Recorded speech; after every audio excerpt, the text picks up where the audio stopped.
সুকান্ত, এখন সবচেয়ে বড় যে প্রশ্নটি, মুখ্যমন্ত্রী আসলে কে হতে পারেন? কোনো আভাস পেয়েছেন কে?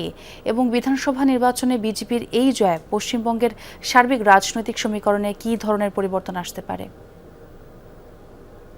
দেখুন, মুখ্যমন্ত্রী কে হবেন এখনো পর্যন্ত সেটা কিন্তু বিজেপির তরফ থেকে কোনো নামের লিস্ট বা নাম এখনো পর্যন্ত ঘোষণা করা হয়নি।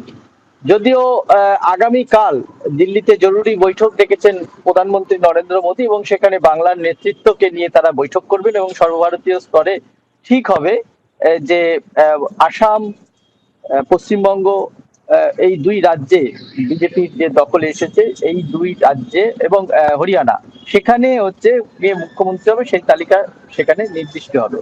তবে পশ্চিমবঙ্গের ক্ষেত্রে শুভেন্দু অধিকারীর নাম কিন্তু সবার আগে ভেসে আছে। তার কারণ এই দীর্ঘ যুদ্ধের যে কান্ডারি অর্থাৎ সেনাপতি, সেটা কিন্তু ইতিমধ্যেই শুভেন্দু অধিকারী নিজেকে সেই জায়গায় প্রস্তুত করেছে।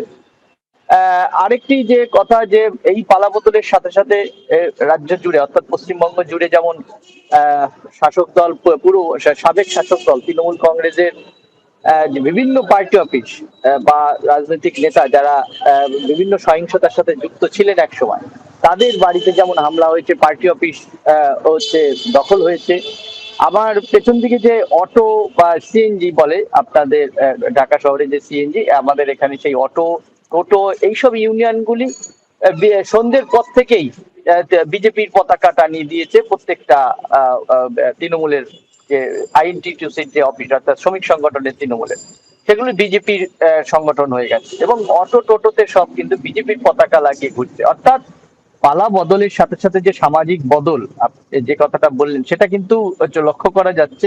এবং তার সাথে সাথে যে বিজেপির যে সংকল্প যাত্রা ছিল, অর্থাৎ যে প্রতিশ্রুতি দিয়েছিল, সেই প্রতিশ্রুতির যে তালিকা, সেই তালিকাও কিন্তু ইতিমধ্যে কর্মীরা তাদের বাড়ি বাড়ি গিয়ে শুভেচ্ছা এবং মিষ্টি বিনিময় করছেন এবং তাদের প্রতিশ্রুতি তালিকাও সেখানে জমা দিচ্ছেন। ছোয়া। অনেক ধন্যবাদ সুকান্ত আপনাকে।